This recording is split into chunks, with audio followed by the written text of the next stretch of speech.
Welkom by die laaste paar dae voordat Jesus gekruisig is. Ons noem dit die Heilige Week.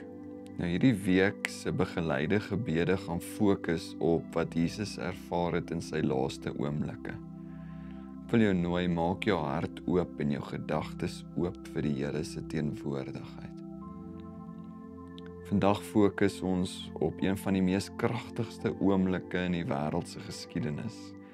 Jesus is in pyn en lyding aan die kruis en sy eerste woorde aan die kruis is Lukas 23 vers 34.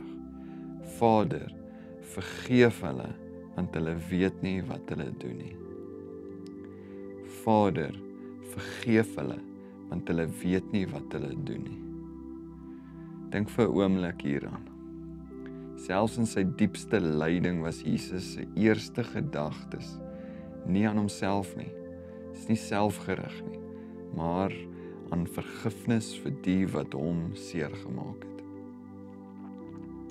Ek wil nou 'n oomblik gee om net so 'n bietjie hieroor te dink. Dink aan die ongelooflike vergifnis van Jesus. Watter gedeelte in jou lewe het vandag vergifnis nodig? Is daar mense wat jou seer gemaak het, wat jy sukkel om te vergewe?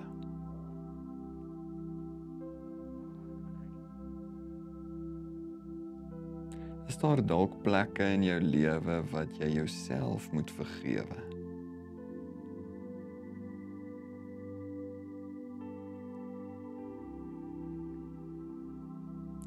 Jesus se woorde herinner ons aan 'n diep waarheid. Vergifnis is definitief nie opsioneel nie. Dis die hartklop van ons geloof.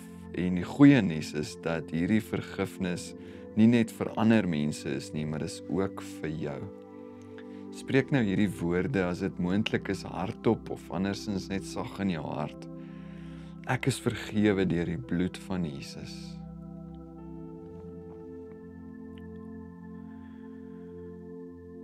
God se genade is groter as enige een van my foute.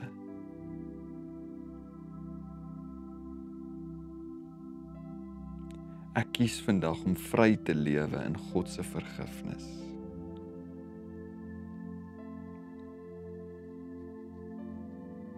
Vanoggend word ons net weer herinner dat Jesus verstaan ons pyn. Hy was self daar. Hy het die ergste verraad en pyn ervaar en tog het hy gekies om te vergewe. Hy gee jou dieselfde krag vandag. Nie net om vergifnis te ontvang nie, maar ook om dit vir ander te gee. Kom ons dink ook nou aan ander. Dink aan iemand wat sukkel met skuld, met skaamte of die onvermoë om vergifnis te kan aanvaar en te kan gee. Miskien is dit 'n vriend of 'n familielid, 'n kollega. Kom ons bid vir hulle.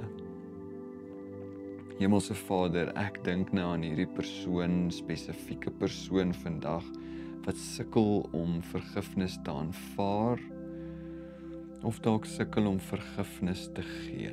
Omhels hulle, Here, met u onvoorwaardelike liefde. Help hulle om hierdie vryheid te kan ervaar wat kom wanneer ons vergewe en vergewe word.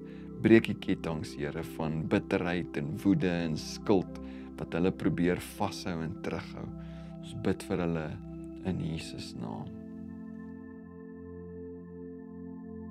Jesus se laaste woorde aan die kruis wys ons die pad van vryheid. Dit is nie altyd maklik nie, maar dit is altyd die moeite werd. Mag jy vandag stap in hierdie vryheid van vergifnis wat Jesus vir jou duur betaal het.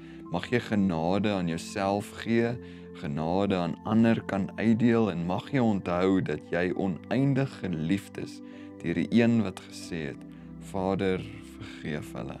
Hou aan om te stap saam met Jesus en jy's nie alleen nie.